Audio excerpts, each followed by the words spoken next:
एक औरत के चीखने की आवाज़ अचानक जब आधी रात को मुझे सुनाई देने लगी तो मैं तुरंत ही अपने कमरे से बाहर आई।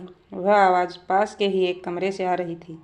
चारों तरफ सिर्फ अंधेरा पसरा हुआ था, ठीक से कुछ नज़र भी नहीं आ रहा था। लेकिन जिस कमरे से आवाज़ आ रही थी वहाँ पर अंदर कोई छोटा सा बल्ब जल रहा था, जिससे रोशनी छन छन कर बाहर निकल रही थी। मैं जैसे ही उस कमरे में पहुंची और दरवाज़ा खोला तो सामने का नज़ारा देखकर मेरे होश उड़ चुके थे। एक आदमी मेरी भाभी के साथ सारी मर्यादाओं को तोड़। उस वक्त मैंने जो सामने हालत देखी उसे देखकर मैं शर्म से पानी पानी हो गई थी। मैं जैसे ही अपनी सहेलियों के साथ खेतों से घूम फिर कर वापस घर आई तो मैंने घर के सामने ही दो बड़ी बड़ी गाड़ियाँ खड़ी देखी, जिन्हें देखकर मैं चौंक गई। मैं सोचने लगी कि मुझ जैसे गरीब लोगों के घर इतनी बड़ी बड़ी गाड़ियों से भला कौन आ गया। मुझे किसी अनहोनी का अंदेशा होने लगा। जब कभी किसी गरीब के घर कोई अमीर आता है तो वह गरीब बेचारा बहुत घबरा जाता है। ठीक यही हाल मेरा भी था। मैं तुरंत ही दौड़कर अपने घर के अंदर गई तो घर के अंदर मैंने जो कुछ देखा उसे देखकर मेरी दिल की धड़कनें बहुत तेज़ हो गई। वहाँ कई सारे आदमी बैठे हुए थे। वहीं पर मेरे ताऊजी और ताईजी भी बैठी हुई थी। वह लोग उनसे कुछ बातें कर रहे थे। जैसे ही मुझे ताऊजी ने देखा, उन्होंने तुरंत ही आंख के इशारे से मुझे अंदर कमरे में जाने का इशारा कर दिया। मुझे कुछ भी समझ में नहीं आ रहा था कि आखिर ये हो क्या रहा है। जब मैं कमरे के अंदर गई तो मेरी कज़न सिस्टर इसी कमरे में थी और वह भी दरवाजे की ओर से बार बार झाँक कर बाहर देख रही थी। मैंने उससे तुरंत ही अंदर जाकर पूछा कि आखिर ये हो क्या रहा है। तो वह कहने लगी, पता नहीं, ये लोग कुछ बातें कर रहे हैं, शायद शादी की बात हो रही है, लेकिन किसकी मुझे समझ में नहीं आ रहा। उसकी बात सुनकर मैं समझ गई कि शायद यह लोग मेरी शादी की ही बात करने के लिए आए होंगे, क्योंकि मेरी कज़न सिस्टर तो मुझसे छोटी है। लेकिन इतने बड़े घर के लोग भला मुझसे शादी करने के लिए क्यों आए होंगे। थोड़ी ही देर के बाद ताई जी कमरे में आ गई और उन्होंने मुझसे कहा कि मैं जल्दी से तैयार हो जाऊं, क्योंकि थोड़ी ही देर में बाहर जो लोग बैठे हुए हैं उनके घर की औरतें भी मुझे देखने के लिए आने वाली हैं। मैंने ताई जी से फिर से वही सवाल पूछा, जिसका जवाब शायद मैं खुद ही पहले देख चुकी थी। मैंने कहा कि आखिर ये लोग कौन हैं। तो ताई जी कहने लगी कि अरे सोनाली, तू तो बड़ी ही भाग्य वाली निकली। हमने तो कभी सपने में भी नहीं सोचा था कि तेरी शादी इतने बड़े और अमीर ख़ानदान में होगी। देख, तेरे लिए खुद इतने बड़े परिवार का रिश्ता हमारे दरवाजे पर चल कर आया है। मैंने ताई जी की तरफ हैरानी से देखा। मुझे उनकी बात समझ नहीं आ रही थी। भला मुझ में ऐसे कौन से हीरे मोती जड़े थे जो इतने बड़े परिवार का रिश्ता खुद दरवाजे पर चल कर आया। मेरा हाथ मांगने के लिए ताई जी उन लोगों का गुणगान करते हुए मेरे सामने कहने लगी, मालूम है, एक राजघराने से तेरा रिश्ता आया है। हमारे पास का जो गांव है वहाँ के सरपंच खानदान के बेटे का रिश्ता है। तू तो वहाँ जाकर राज करेगी। राज। ताई जी के चेहरे से खुशी तो ऐसे टपक रही थी जैसे जलेबी से चाशनी। लेकिन मैं मन ही मन सोचने लगी कि इसमें खुश होने की जगह तो शक करने वाली बात है। भला मुझ जैसी गरीब लड़की को सरपंच परिवार के लोग अपने घर की बहू क्यों बना रहे हैं। थोड़ी ही देर में बाहर से औरतों की आवाज़ें आने लगीं, जिससे मैं समझ गई कि उन परिवार की महिलाएं भी आ चुकी हैं। मैं भी इधर तैयार हो चुकी थी। मैं ताई जी के कहने पर अपनी छोटी बहन के साथ उन लोगों के सामने पेश हो गई। वह मेरी खूबसूरती को देखकर तारीफ़ करते हुए थक नहीं रहे थे। खूबसूरत तो मैं बचपन से ही थी, क्योंकि मैं अपनी माँ पर जो गई थी। लेकिन बदकिस्मती मेरी यह थी कि मुझे कभी अपने माँ बाप का प्यार न मिल सका। उनके मरने के बाद मुझे मेरे ताऊजी और ताई जी ने ही पाल पोस कर बड़ा किया था। थोड़ी देर बाद सारी बातें हो गई। इसके बाद वह लोग वहाँ से चले गए। मेरे ताऊजी बहुत खुश थे। कहने लगे, एक बार सोनाली का रिश्ता इस घर में हो जाए फिर तो जीवन भर की समस्याओं का समाधान हो जाएगा। इतने बड़े राजघराने से रिश्ता जुड़ जाएगा तो पूरे गांव भर में मजाल है जो कोई आँख उठाकर भी देख ले। और फिर हमारी बेटी सोनम के लिए भी देखना कितने अच्छे अच्छे और बड़े घर के रिश्ते आने लगेंगे। आखिर सरपंच परिवार से जुड़ने से हमारा भी कुछ नाम हो जाएगा। हर कोई हमें इज्जत की नज़र से देखेगा। सच में सोनाली हमारे लिए बहुत ही भाग्यवान निकली। मैंने ताऊजी से कहा, मुझे अभी तक यह बात समझ नहीं आ रही कि भला मैं घर बैठे बिठाए इतने भाग्यवान कैसे बन गई। इतने बड़े घर का रिश्ता मेरे लिए आखिर क्यों आया। वैसे तो गांव के थोड़े से पैसे वाले लोग भी हमें इज्जत की नज़र से नहीं देखते, क्योंकि हमारे पास ना तो पक्का मकान है और ना ही पर्याप्त ज़मीन। फिर इतने बड़े परिवार के लोग अचानक से हमसे रिश्ता क्यों जोड़ना चाहते हैं। इस पर मेरे ताऊजी ताईजी दोनों लोग ही सकपका गए और एक दूसरे की आंखों में आंखें डालकर देखते हुए जैसे उन्होंने आपस में इशारे से कुछ कहा, फिर खामोश हो गए। वह मेरी बात को टालने की कोशिश कर रहे थे, लेकिन मैं अपने ताऊजी का हाथ पकड़कर वहीं बैठ गई और जिद करने लगी कि आखिर इस सब के पीछे असली वजह क्या है। आप मुझे बताएं, वरना आपको पता है मैं कितनी ज़िद्दी हूँ। अगर आपने मेरे सवाल का जवाब नहीं दिया तो मैं भी शादी हरगिज़ नहीं करूँगी। इस पर मेरे ताऊजी बुरी तरह से घबरा गए। कहने लगे, पागल हो गई है क्या?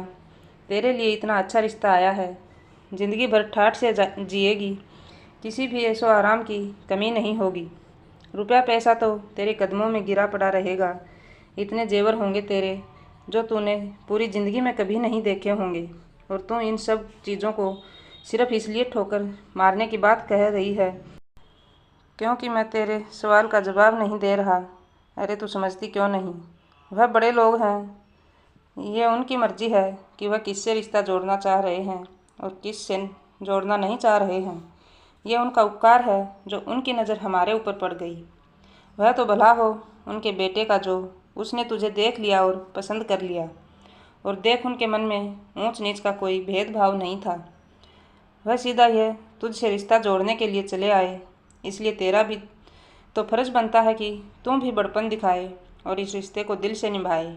मैंने ताऊजी से कहा, आपने क्या मुझे बेवकूफ़ समझ रखा है?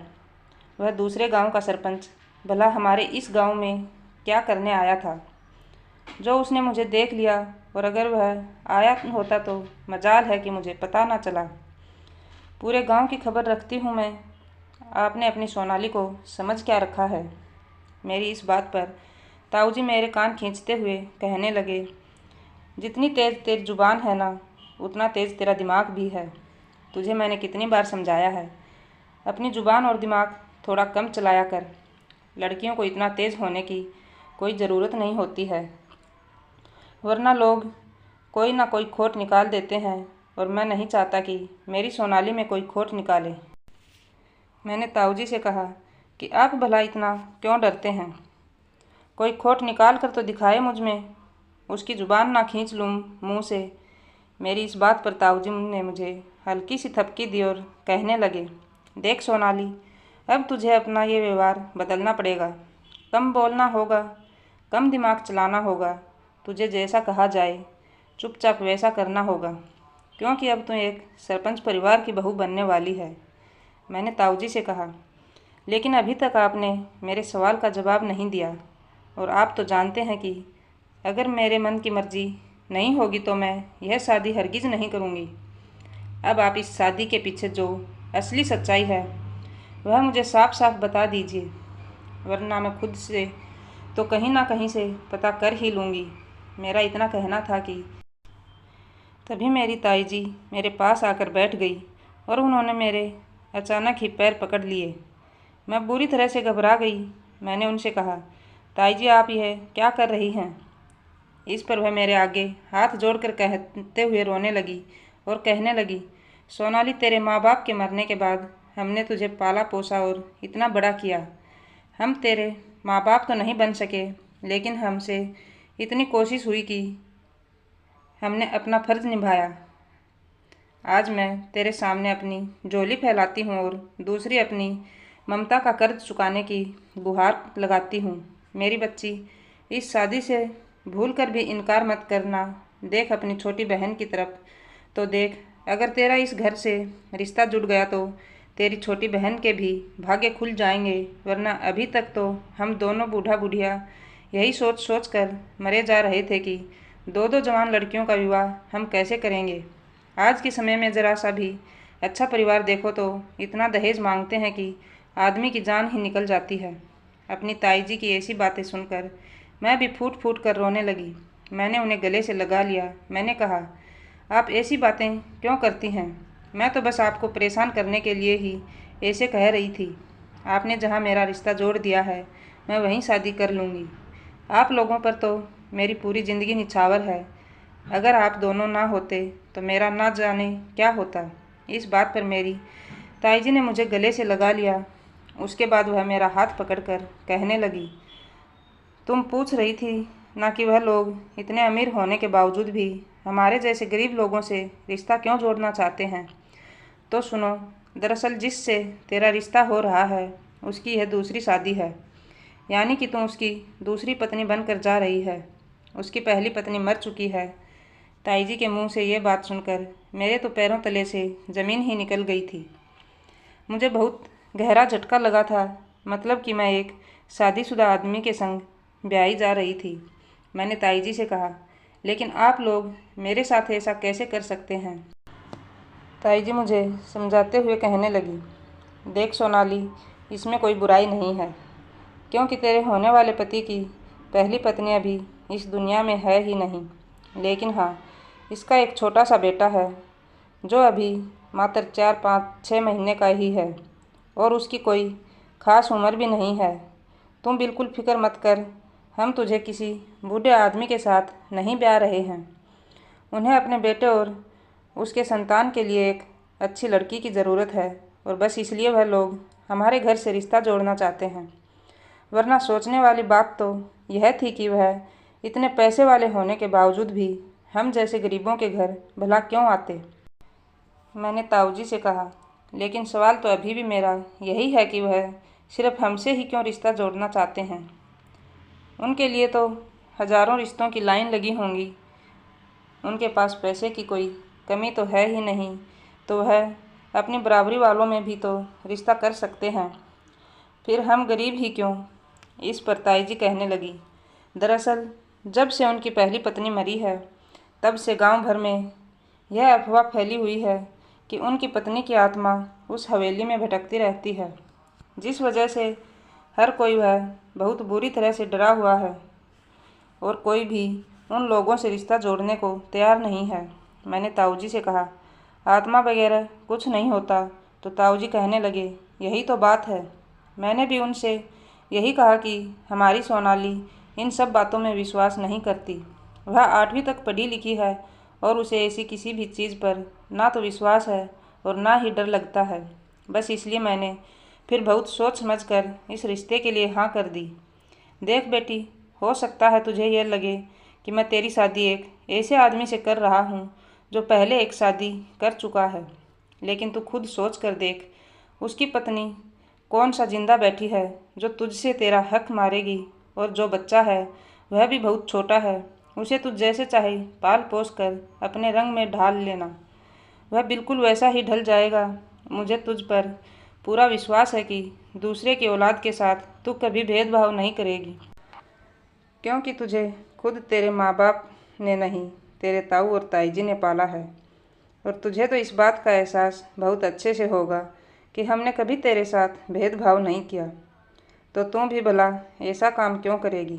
मुझे अपने ताऊजी की बात काफ़ी हद तक ठीक लगी, लेकिन मन में एक तरफ यह टिस भी उठ रही थी कि अगर मैं इतनी गरीब ना होती तो मुझे भी एक ऐसे आदमी से शादी ना करनी पड़ती जो पहले से ही बीवी बच्चे वाला था। एक तरफ तो जी चाह रहा था कि मैं इस रिश्ते से इनकार कर दूं, लेकिन अपने ताऊजी और ताई जी की गरीबी और मजबूरी और अपनी छोटी बहन का भविष्य देखते हुए मैंने अपने चेहरे पर खुशी और चमक दिखाते हुए इस रिश्ते के लिए हाँ कर दी। बहुत जल्द ही मैं एक सरपंच खानदान की बहू बनकर विदा होकर बड़ी सी हवेली पहुंच चुकी थी। वह हवेली इतनी बड़ी थी कि मुझे तो ऐसा लग रहा था जैसे वहाँ मेरा पूरा गांव आराम से बस जाए। पूरी हवेली रिश्तेदारों से भरी पड़ी थी। दरअसल मेरी शादी जिस परिवार में हुई थी, यह 2 भाई हैं, जिसमें मेरे बड़े ससुर के एक बेटा और एक बेटी हैं, जिसमें से उनके बेटे की शादी हो चुकी है, लेकिन बेटी की शादी के लिए रिश्ते ढूंढे जा रहे हैं। और जो मेरे ससुर जी हैं उनके इकलौते बेटे मेरे पति हैं। सब लोग मिलजुल कर एक साथ ही रहते हैं। पहली मुलाकात में तो मुझे सभी लोग काफ़ी अच्छे लगे। मेरी सास मुझसे बहुत प्यार से बात कर रही थी और मेरे जेठ की पत्नी वह भी मुझे बहुत ही नरम दिल की औरत लगी। लेकिन थोड़ा सा ऐसा लग रहा था कि जैसे वह अपने पति विशाल से काफ़ी डरी सहमी रहती है। उनके अभी तक कोई औलाद नहीं हुई है। इसके अलावा मेरी ननद प्रिया, वह भी मुझे काफ़ी चुपचाप सी लगी। सारी रस्में होने के बाद मुझे मेरे पति के कमरे में भेज दिया गया था। मैं वहाँ पर अपने पति करण का इंतज़ार कर रही थी। थोड़ी ही देर के बाद मेरी सास कमरे में आई। उनके साथ में एक और औरत और एक छोटा सा बच्चा था। वह मुझे समझाते हुए कहने लगी कि अब आज से यह तुम्हारी औलाद है। मैंने उस छोटे से बच्चे को अपनी गोद में उठाया। सच में उस बच्चे को गोद में लेते ही ना जाने मेरे सीने में अपने आप कैसे ममता उमड़ने लगी और ऐसा लगा जैसे मुझे इस बच्चे से ना जाने कितना ही लगाव हो। मैंने उसे तुरंत ही अपने सीने से लगा लिया। मेरी सास मुझसे कहने लगी कि यह हमारे घर की खास नौकरानी है। कमला, यह तुम्हारे साथ हर वक्त रहेगी। तुम्हें कभी भी किसी भी चीज़ की ज़रूरत हो तो तुम इससे कह देना और बहू तुम चिंता मत करो। ऐसा नहीं है कि हम अपने पोते की सारी जिम्मेदारी तुम्हारे कंधों पर ही डाल देंगे। तुम्हें बस इसे माँ का प्यार देना है। बाकी इसकी देखभाल के लिए हमने एक और नौकरानी रख रखी है जिसका नाम मीना है। मेरी सास ने मुझे उनसे भी मिलवा दिया। थोड़ी ही देर के बाद मेरी सास के हुक्म पर मीना मुझसे मेरे बच्चे को लेकर चली गई। वह कहने लगी, आज तुम्हारे नए जीवन की नई शुरुआत है तो तुम फिर हाल उस पर ज़्यादा ध्यान दो। इसके बाद मेरी सास तो वहाँ से चली गई, लेकिन मैंने कमला को थोड़ी देर के लिए रोक लिया। मैंने कमला से कहा कि जब आप मेरे पास हैं तो फिर मुन्ना को संभालने के लिए अलग से एक और नौकरानी की आखिर क्या ज़रूरत थी। हम दोनों आराम से बच्चों को संभाल सकते थे। इस पर कमला मेरे हाथ को अपने हाथ में थामते हुए बताने लगी, बहू रानी, अभी आप यह नहीं समझेंगी। कुछ वक्त इस हवेली में गुजारिए, उसके बाद आपको खुद ही यह सारी बातें समझ आने लगेंगी कि आखिर यह सब क्यों और किस लिए है। मुझे कमला की कोई बात ठीक से समझ नहीं आ रही थी, लेकिन फिर मुझे यही लगा कि यहाँ पर मैं नई हूँ और कमला जितना यहाँ के बारे में जानती है उतना मैं नहीं जानती, तो फिर भलाई इसी में है कि वह जैसा कहती है मैं चुपचाप ऐसा मान लूँ। इसके बाद कमला चली गई और मेरे पति करण कमरे में आ गए। उन्हें देखकर मैं बुरी तरह से सहम गई, लेकिन अंदर ही अंदर मुझे बहुत खुशी भी हो रही थी। पहले तो मुझे इस शादी को लेकर काफ़ी सारी उलझनें थी, लेकिन अब शादी के बाद मुझे खुद से ही यह एहसास हो रहा था कि जो भी हुआ अच्छा हुआ, क्योंकि अब मुझे सब कुछ ठीक लग रहा था। मुझे पति भी मिल गया, इतना अच्छा ससुराल भी और इतना प्यारा बच्चा भी, और एक औरत को आखिर क्या चाहिए। लेकिन तभी करण मेरे पास आकर बैठे और उन्होंने मुझसे खुद कहा कि मैं अपना घूंघट हटा दूं। उनके कहने पर मैंने अपना घूंघट उठाया। वह मुझे काफ़ी परेशान नज़र आ रहे थे। फिर वह मुझसे कहने लगे, देखो सोनाली, मैं जानता हूँ कि मैंने यह शादी अपनी मर्जी से तुम्हारे साथ की है और मेरा फ़र्ज़ भी बनता है कि मैं तुम्हें एक पत्नी वाले सारे अधिकार दूं और तुम्हारी तमाम इच्छाओं का ख्याल रखूं। लेकिन मेरी बात समझने की कोशिश करो। मैं अभी भी अपनी पहली पत्नी वैष्णवी को भुला नहीं पाया हूँ, जिस वजह से मैं तुम्हें वहाँ दर्जा नहीं दे सकता। अगर हो सके तो मुझे माफ़ कर देना। लेकिन हाँ, मैं तुम्हें इस बात का यकीन दिलाता हूँ कि तुम्हें कभी भी किसी भी तरह की कोई तकलीफ़ इस हवेली में नहीं होने वाली। बस सिर्फ एक पत्नी के अधिकार को छोड़कर बाकी मैं तुम्हारी हर ख्वाहिश पूरी करने के लिए तैयार हूँ। मैंने जब करण की आंखों में उस वक्त देखा तो उनमें मुझे आंसू नज़र आए। यह देखकर मुझे नहीं पता मेरे दिल में कैसी भावनाएं थी। मैं यही सोच रही थी कि अपनी ज़िंदगी में मैंने पहला ऐसा मर्द देखा था जिसकी आंखों में अपनी पत्नी के लिए आंसू थे, वरना तो आज तक मैंने सिर्फ आदमियों को अपनी पत्नियों को पैर की जूती समझते हुए देखा और उन पर हुक्म चलाते हुए अत्याचार करते हुए देखा था। ज़्यादातर औरतें अपने पतियों की वजह से रो रही थी, लेकिन पहली बार ऐसा कोई आदमी देखा था जिनकी आंखों में नमी थी, वह भी अपनी पत्नी की जुदाई के लिए। कुछ देर तो मेरे और उनके बीच खामोशी बनी रही। वह अपना सर झुकाए मेरे सामने ही बैठे रहे और मुझे भी समझ नहीं आ रहा था कि मैं उनसे इस बात पर क्या बोलूं। हालांकि मुझे बुरा तो लग रहा था, क्योंकि बहुत ज़्यादा ना सही लेकिन थोड़े बहुत अरमान तो मैंने भी अपनी शादी को लेकर सजाए थे। पर मेरा ख्याल यह था कि कोई भी रिश्ता ज़बरदस्ती नहीं जोड़ा जा सकता। हर रिश्ते में आपको खुशी तभी मिलेगी जब दोनों तरफ से उन्हें निभाने की चाहत हो। इसलिए मैंने अपने दिल को समझा लिया कि मुझे करण की इच्छा का मान रखना चाहिए और अपनी खुशियाँ और जो भी अधिकार मुझे दिए जाएंगे, बस मुझे उनमें ही अपनी खुशियाँ ढूंढनी हैं। समय के साथ अगर ऊपर वाले की कृपा हुई तो करण को एक दिन खुद ब खुद ही मुझसे प्यार हो जाए। इसलिए मैंने तुरंत ही करण से कहा कि आप मेरी तरफ से बिल्कुल ही निश्चिंत रहें। आपको किसी भी अपराध बोध से जूझने की ज़रूरत नहीं है, बल्कि मुझे तो यह खुशी है कि आप अपनी पहली पत्नी से इतना प्यार करते हैं। दिल किया कि मैं उनके आंसू को पूछूं, लेकिन अब मैं उस अधिकार को जताना नहीं चाहती थी। मैंने करण से कहा कि हम पति पत्नी ना सही, लेकिन अच्छे दोस्त बनकर तो रह सकते हैं ना।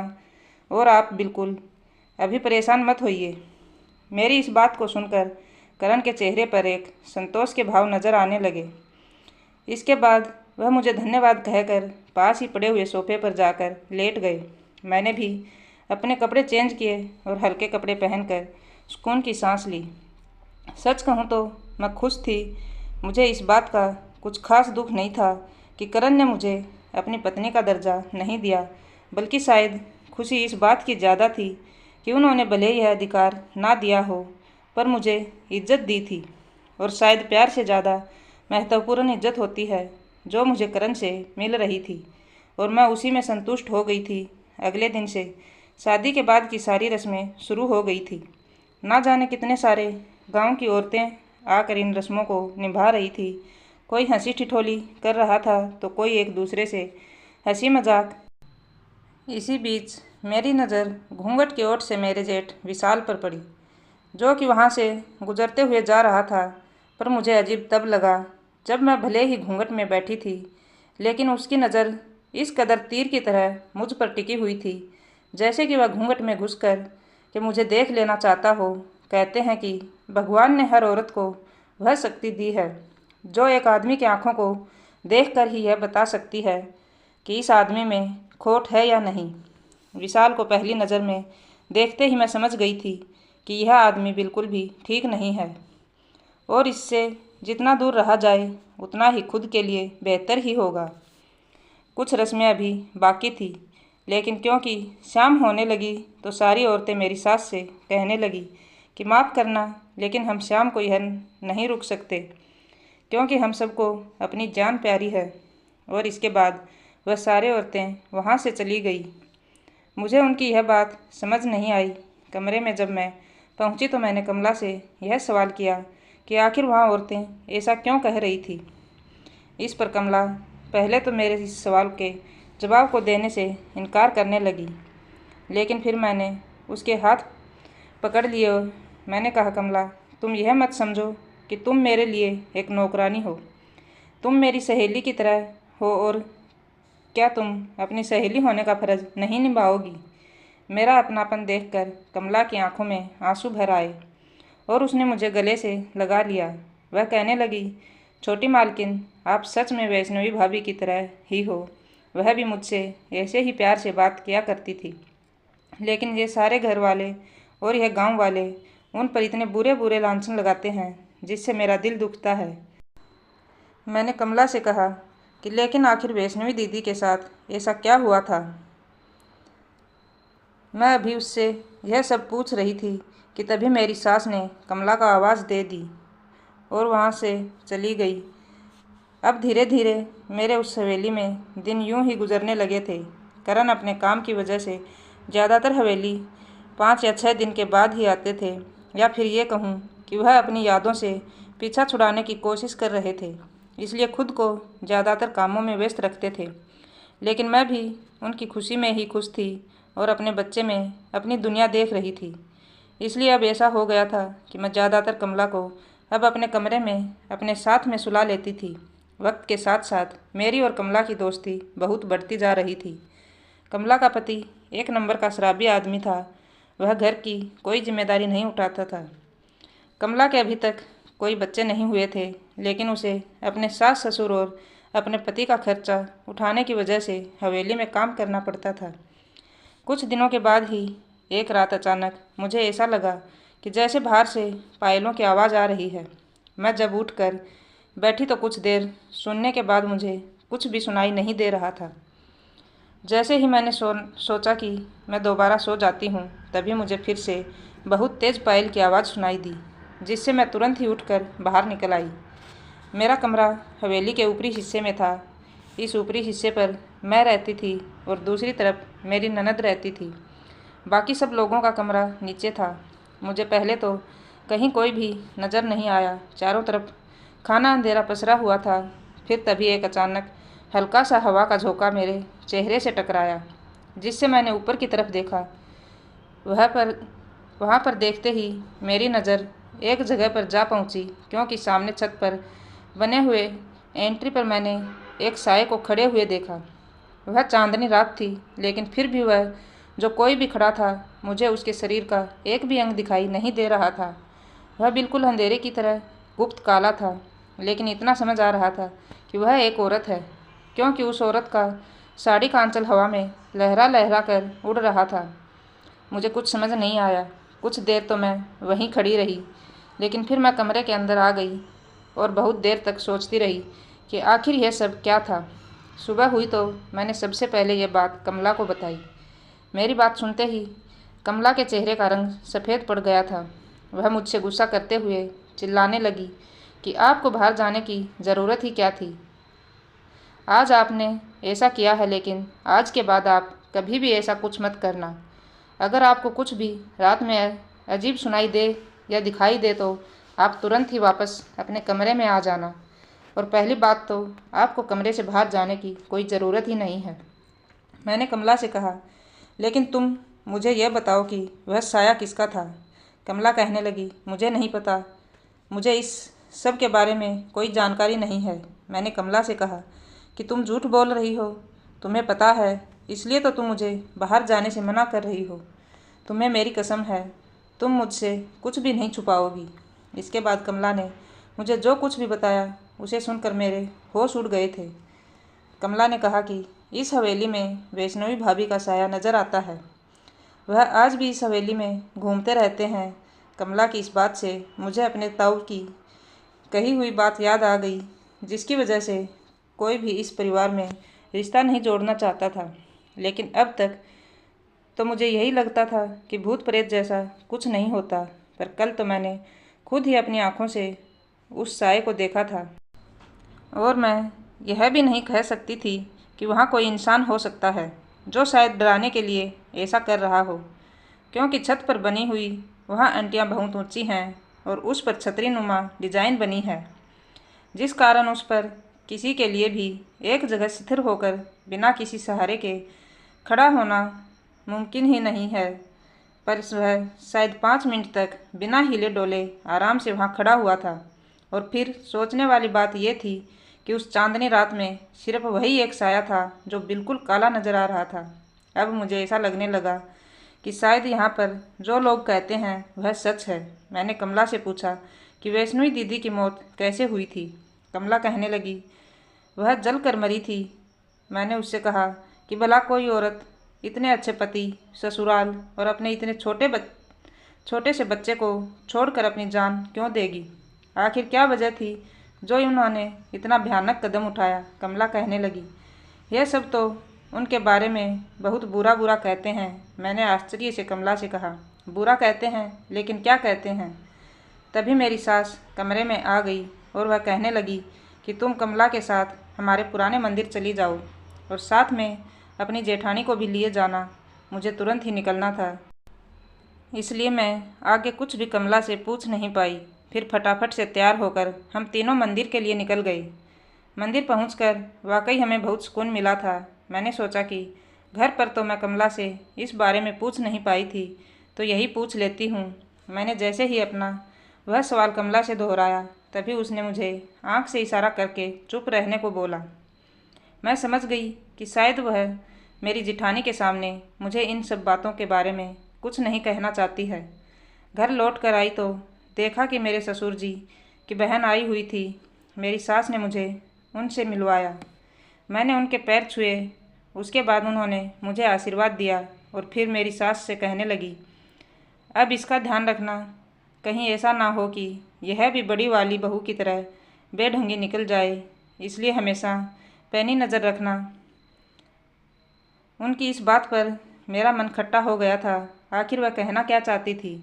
वह सीधा सीधा मेरे चरित्र पर सवाल उठा रही थी और उसके साथ ही मेरे पति की पहली पत्नी को लेकर भी। वहाँ बाद में और भी वाहियात बातें होने लगी। मुझे कुछ भी समझ नहीं आ रहा था। उनके आव भगत करने के कुछ देर बाद मैं तुरंत ही कमला को अपने साथ लेकर कमरे में गई और मैंने उससे कहा कि तुम्हें आज मुझे सब कुछ बताना होगा, शुरू से ही आखिर तक, कि आखिर यह हो क्या रहा है। इसके बाद कमला ने बताया कि दरअसल यह बात उस दिन की है जब यह सभी लोग अपनी एक खास रिश्तेदार की शादी में गए हुए थे। उस दिन हवेली में वैष्णवी भाभी, अपनी ननद प्रिया और मैं ही रुके हुए थे। सभी लोग शादी से सुबह लौटने वाले थे। सब कुछ ठीक था कि तभी आधी रात को मेरे पड़ोस से एक आदमी दौड़ता हुआ आया। वह कहने लगा कि मेरा पति शराब के नशे में एक नाले में गिर गया था, जिस वजह से उसे बहुत ज़्यादा चोट आई है। वैष्णवी भाभी ने मुझे समझाते हुए कहा कि उस वक्त उनसे ज़्यादा मेरे पति को मेरी ज़रूरत है, इसलिए उन्होंने मुझे कुछ पैसे थमाकर अस्पताल भेज दिया। और वहीं मेरे जीवन की सबसे बड़ी गलती हुई कि जब अगली सुबह मैं लौट कर आई तो जो खबर मुझे सुनने को मिली उससे मेरे पैरों तले से ज़मीन निकल गई थी। हवेली के सामने मैं जैसे ही पहुंची तो वहां पर भयानक भीड़ लगी हुई थी। उस भीड़ को देखकर मेरे अंदर एक अजीब सा डर करवट लेने लगा था, लेकिन फिर भी मैं हिम्मत बांधते हुए हवेली के अंदर उस भीड़ को चीरते हुए चलती जा रही थी। और जैसे ही मैं आंगन में पहुंची तो वहाँ पर एक लाश रखी हुई थी जिसके ऊपर सफ़ेद कपड़ा पड़ा हुआ था। मैंने जब सभी लोगों पर नज़र डाली तो वह मुझे बड़े साहब, छोटे साहब, उनकी पत्नी, उनके बेटे, उनकी बहू और प्रिया दीदी सब नज़र आए।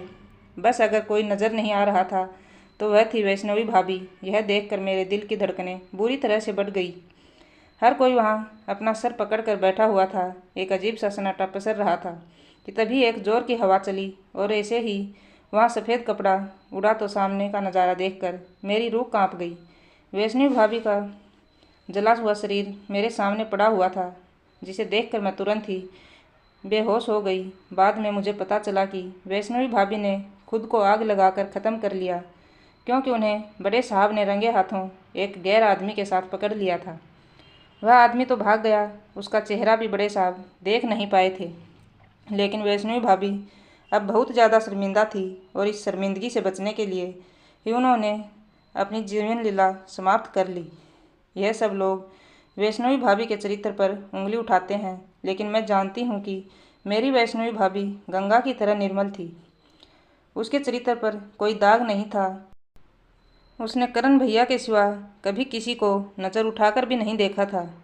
यह बात दिल ही दिल में कहीं ना कहीं आपकी सास को भी पता है कि उनकी बहू में कोई खोट नहीं था, लेकिन क्योंकि बड़े साहब का कहना है कि उन्होंने अपनी आंखों से यहाँ सब कुछ देखा था, इसलिए कोई भी उनकी इस बात को काटने को तैयार नहीं था। करण भैया भी आज भी इस बात पर यकीन नहीं कर पाए हैं कि उनकी वैष्णवी उन्हें छोड़कर चली गई।